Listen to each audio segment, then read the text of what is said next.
నమస్తే, welcome to our channel. నేను సిరి. సుహాని భట్నాగర్ అదే దంగల్లో మన అమీర్ ఖాన్ గారి రెండో కూతురుగా చేసింది కదా. తను కొన్ని ఆరోగ్య సమస్యల వల్ల చనిపోవడం అయితే జరిగింది. ఎందుకు తన ఆరోగ్యం చెడిపోయింది, దాని వెనుక ఉన్న రహస్యాలు ఏంటి అనేది సమంత గారు అయితే కొంచెం చెప్పారు. ఇంతకీ ఏంటి ఆ సమస్యలు, ఇవి చెప్పడానికి మనతో పాటు ఉన్నారు ప్రముఖ సినీ క్రిటిక్ దాసరి విజ్ఞాన్ గారు. నమస్కారం అండి. నమస్తే. మొన్న చూసినట్టయితే సుహాని భట్నాగర్ మన దంగల్లో అమీర్ ఖాన్ గారి రెండో కూతురుగా చేశారు.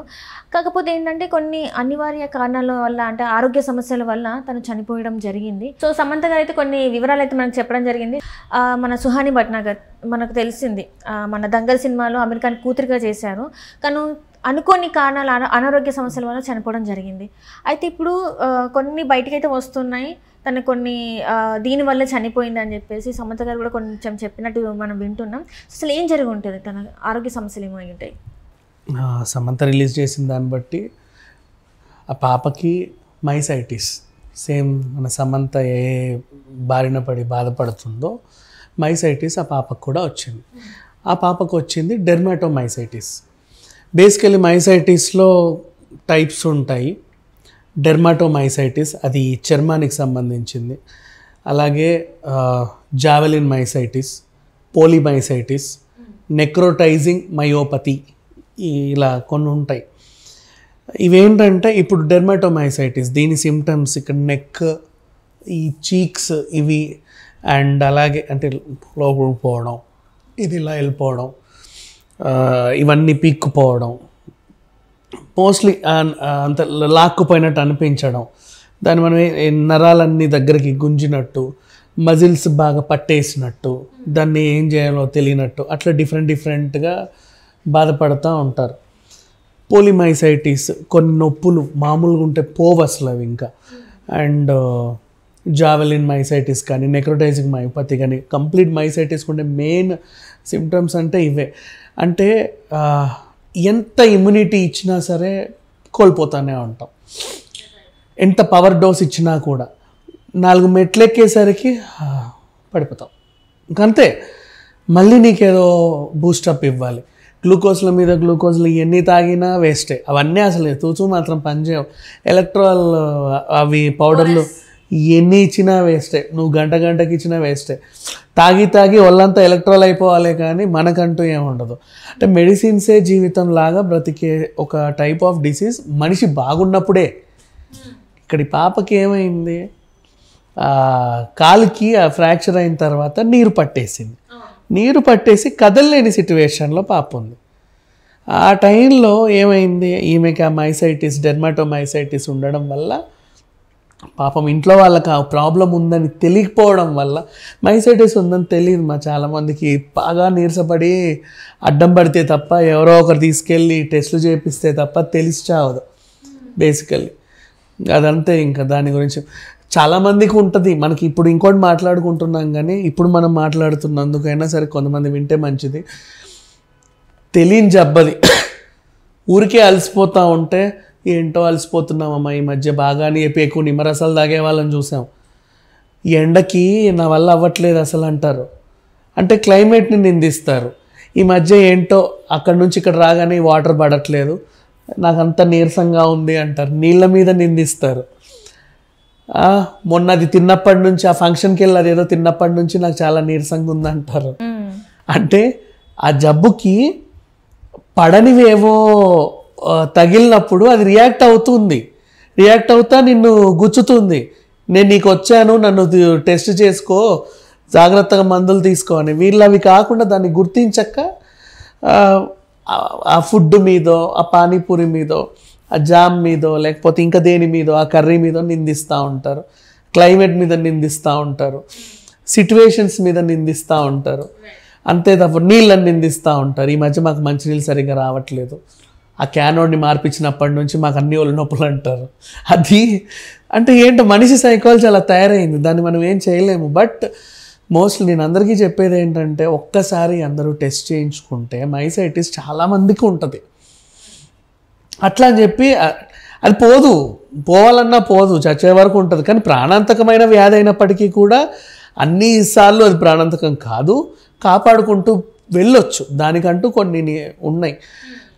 సరైన మోతాదులో క్యాలరీస్ తీసుకోవడం, రోజు ఇన్ని నానబెట్టిన బాదం ముక్కలు తినడం, అంటే కొద్దో గొప్ప మెయింటైన్ చేయొచ్చు, ఇవన్నీ మరీ అంత నిన్నేం కాపాడవు, బట్ అట్లా దానికి తగ్గ డైట్ తీసుకొని మెయింటైన్ చేసుకోవడం.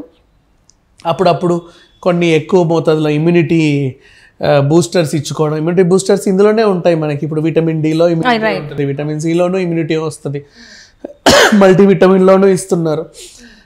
దీంట్లో జింక్, మనం కాల్షియం తీసుకున్న కాల్షియం విటమిన్ డితో కల్పిస్తున్నారు ఈ మధ్యకాలంలో, డిఫరెంట్ టైప్స్ ఆఫ్. సో అలా ఇప్పుడు ఇంకోటి, మనిషికి రోజుకి కనీసం 2000 IU అంటే ఇంటర్నేషనల్ యూనిట్స్ విటమిన్ డి అవసరం. ఎంతమందికి తెలియదు ఈ విషయం? అంటే అలా ఎండకెళ్ళి వస్తే చాలు విటమిన్ డి వస్తుంది అనుకునే వాళ్ళు ఉన్నారు. అలా ఎండకెళ్ళి ఎంత మాడినా విటమిన్ డి లోపం వల్ల ఒళ్ళు నొప్పులు తెచ్చుకునే వాళ్ళు ఉన్నారు. అండ్ దానికి కొన్ని ఉంటాయి, ప్రతిదానికి కొన్ని లెక్కలు ఉంటాయి. ఎర్లీ మార్నింగ్ పడే సూర్యకిరణాలు ఉంటాయి చూసావి ఏవైతే ఉంటాయో, దాంతోపాటు నీకు వస్తుంది విటమిన్ డి. తప్పితే నువ్వు మండు టెండల్లో మాడి నల్లగా బొగ్గైపోయి మొత్తం ట్యాన్ చేసుకుంటే రాదు. వాటికి కొన్ని లెక్కలు ఉంటాయి, ఏ టైంకి వెళ్ళాలి బయటికి, ఎప్పుడు వెళ్ళొద్దు అని. ఇట్లా డిఫరెంట్ టైప్స్. అండ్ అలాగే రోజు 2000 IU అవసరం అని చెప్పా. ఆ లెక్క ప్రకారంగా 60,000 IU క్యాప్సుల్ ఒకటి వేసుకుంటారు నెలకొకటి, మంచిదే. కానీ కొంచెం మైసైటిస్ ఉన్న వాళ్ళు ఏం చేస్తారంటే వారానికి ఒకటి వేసుకుంటారు. వాళ్ళకి అవసరం, త్వరగా ఇమ్యూనిటీ పోతుంది, ఒళ్ళు నొప్పులు వస్తాయి విటమిన్ డి లోపం వల్ల. విటమిన్ సి లోపం వల్ల స్కిన్ పైన ఉండే ర్యాషెస్ ఇవి పోవు, త్వరగా హీలింగ్ అవ్వదు. కొన్ని లోపాల వల్ల కొన్ని ప్రాబ్లమ్స్ వస్తాయి, చిన్నవే ఇవన్నీ. మనకి రెగ్యులర్ దొరికే మందులే, పెద్ద ఏదో భయంకరమైన మందులు ఎక్కడికో వెళ్తే తప్ప మనకు దొరకవనేవి కూడా లేదు. రోజు దొరికేవే కాపాడుకునేలాగా ఉన్నాయి. ఈ మధ్య కాలంలో మనకేంటి ఆఫ్టర్ కరోనా ఇంకా మంచిది, మనకి ఇంకా ఇవి ఇమ్యూనిటీ బూస్టర్స్ ఎక్కువ వచ్చాయి. అప్పట్లో అంటే కొంచెం ఎనర్జీ కావాలంటే ఇంత బూస్ట్ తాగేవాళ్ళు, పిల్లలకి ఇది తాగండి శక్తిని ఇస్తాయని చెప్పి అవి కలిపి ఇచ్చేవాళ్ళు అంతే. కానీ ఇప్పుడు అట్లా లేదు కదమ్మా, చాలా వచ్చాయి, బోల్డ్ అన్నీ వచ్చాయి, బూస్టర్స్ బీభత్సంగా వచ్చాయి. ప్రతిదీ గమ్మీస్ ఉన్నాయి, ఎన్నెన్నో ఉన్నాయి. సరే, ఇప్పుడు ఎందుకు మాట్లాడుకుంటున్నాం ఇవన్నీ అంటే, సమంత కూడా ఎందుకు షేర్ చేసిందో తెలుసా? సమంత షేర్ చేసిన దానికి కూడా అర్థం అదే. అండ్ ఆ మధ్య కాలంలో సమంత ఇలా పోస్ట్ పెడితే అందరూ సింపతి డ్రామా అన్నారు. The only reason when a celebrity మాట్లాడుతుందంటే దే ఆర్ ఇన్ఫ్లుయెన్సర్స్, వాళ్ళని చూసి నేర్చుకోండిరా గాడిదుల్లారా అని. అది మానేసి వాళ్ళని విమర్శిస్తూ ఉంటారు చాలా మంది. సేమ్ ఇప్పుడు మొన్న రష్మిక మండన డీప్ ఫేక్ వీడియో గురించి మాట్లాడేటప్పుడు కూడా, ఇప్పుడు నేను ఇది ఎందుకు చెప్తున్నానంటే, నాలాగా చాలా మంది అమ్మాయిలు, కాలేజ్ అమ్మాయిలు వీళ్ళు చూసినప్పుడు ఆత్మస్థైర్యం కోల్పోకుండా, వెంటనే నూతిలోనో గోతులోనో దూకకుండా, అర్థమైందా, ధైర్యంగా పోరాడితే ఇప్పుడు పట్టుకున్న జైలు వేసిందా ఆ స్థాయి. మీరు కూడా ఆత్మస్థైర్యం కోల్పోకుండా ఆమె నోరిప్పింది. దానివల్ల అట్లా ఇప్పుడు సమంత ఇది చెప్పింది ఈ మైసైటిస్ గురించి అంటే, నేను ఇలా పడ్డాను చూడండి, నా సింపతి చూసి నా సినిమాని గెలిపించండి అని చెప్పాలా. ఆమెకు చేయాల్సిన ఆమె చేస్తుంది. కానీ ఈ బాగా చాలామంది ఉంటారు. ఇప్పుడు మనం కూడా ఎందుకు మాట్లాడుకున్నాము అంటే, ఈ పాప ఇన్సిడెంట్ వల్ల ఆ తల్లి కూడా బయటకు వచ్చి ఎందుకు చెప్పింది, వాళ్ళకి చాలా క్లోజ్ ఫ్రెండ్ ఉన్న అమీర్ ఖాన్ కూడా వీళ్ళు చెప్తే ఎప్పుడు ఆ ట్రీట్మెంట్ తీసుకునే వాళ్ళు ఈ పాప బతికేది. వాళ్ళ దగ్గర కూడా తెలిస్తే కొద్దో గొప్ప ఏదో ఒకటి చేసి, డబ్బులు లేని వాళ్ళేం కాదు, ఉన్నవాళ్ళే, అవునా కదా, దే కెన్. కానీ అదేంటో తెలియలేదు కదా. సో దీని ద్వారా 10 మందికి చెబితే ఇప్పటికైనా టెస్టులు చేసుకొని, ఎవరైనా మైసైటిస్ బారిన ఉంటే 4 టైప్స్ ఆఫ్ ఉంటాయి, మనకి తెలియదు. మనకి అనుకోకుండా ఇక్కడ మజిల్స్ పట్టేస్తాయి, అవునవునవును, వాళ్ళకి తెలియదు. కాసేపు రిలాక్స్ అయ్యి అది రిలాక్స్ అవ్వగానే ఉంటారు. ఈ కాళ్ళు అవి పట్టేస్తాయి, తెలియదు మనుషులకి. ఏం చేస్తారు, వెళ్ళి వైబ్రేటర్ మిషన్లు కాసేపు పెట్టుకొని రిలాక్స్ అవుతూ ఉంటారు, మసాజర్స్ పెట్టుకుంటారు. People go for body massage, లేదా కాసేపు ఏదో రకమైన ఎక్సర్సైజ్లు అటు ఇటు చేస్తూ ఉంటారు. కొన్నిసార్లు తెలియకుండా ఎక్కడో ఏదో నరం పట్టినట్టు అనిపిస్తూ ఉంటుంది, దాన్ని రిలాక్స్ అవ్వడానికి చాలా ట్రై చేస్తూ ఉంటారు. వేడి ప్యాకులు పెడతా ఉంటారు, ఇంకేవేవో చేస్తూ ఉంటారు. రకరకాల ట్రీట్మెంటే అప్పటికప్పుడు నాకు ఉపశమనం కలగాలనేది మైండ్కి ఎక్కుద్దే తప్పితే, ఏదో అయ్యింది ఈ వీకెండ్ ఒకసారి సెలవు తీసుకొని ఒక్కసారి టెస్టులకు వెళ్దామని ఎవరికన్నా అనిపిస్తుందా? ఇప్పటికీ 10 సార్లు చెప్పాను నేను, ఇప్పుడు మళ్ళీ చెప్తున్నా. ఆ గూగుల్ పే లాంటిలో కూడా ఆఫర్లు వస్తాయి. రోజు ఫేస్బుక్లలో ఆఫర్లు వస్తున్నాయి. 199, 299, 399 పెడితే చాలు, ఇంత 62, 72 టెస్టులు చూపిస్తున్నారు. అవన్నీ తీసుకొని ఒక్కసారే కదా చేసుకునేది. తర్వాత వాడు 4 ఇస్తాడు మందులు తినరా బాబు అంటే, మంచి ఫుడ్ ఏందో తినమని చెప్తాడు, ఇవి తినండి అని.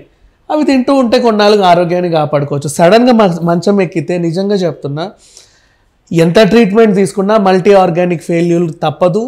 ఇవాళ రేపు తెలియకుండానే గబగబా ఇది బాగైతే ఇది పాడవుతుంది, ఇది బాగైతే ఇది పాడుతుంది, ఒకటొకటి పాడైపోయి బ్రెయిన్ డెడ్ అయిపోతే మనిషి పోతాడు. వాళ్ళు డాక్టర్లు కూడా కాపాడలేరు. అప్పటికప్పుడు ఎన్ని ఇస్తారు నీకు మందులు అంటే వాళ్ళకు కూడా ఇప్పుడు దీనికి మందు ఇవ్వాలంటే ఇది దానికి ఎఫెక్ట్ అవుతుంది, దానికి ఇవ్వాలి దీనికి ఎఫెక్ట్ అవుతుంది. ఇట్లా ఇన్ని చేయలేరు కదా. ముందు నుంచే మనల్ని మనం కాపాడుకోవాలి. మనల్ని మనం కాపాడుకుంటే మనలో ఏమవుతుందో మనకు తెలియాలి.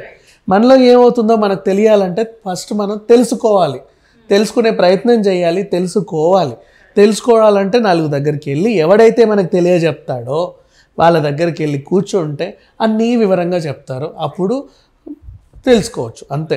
ఇప్పుడు కూడా సమంత ఎందుకు షేర్ చేసిందంటే ఒక బాధ్యతాయుతంగానే షేర్ చేసింది.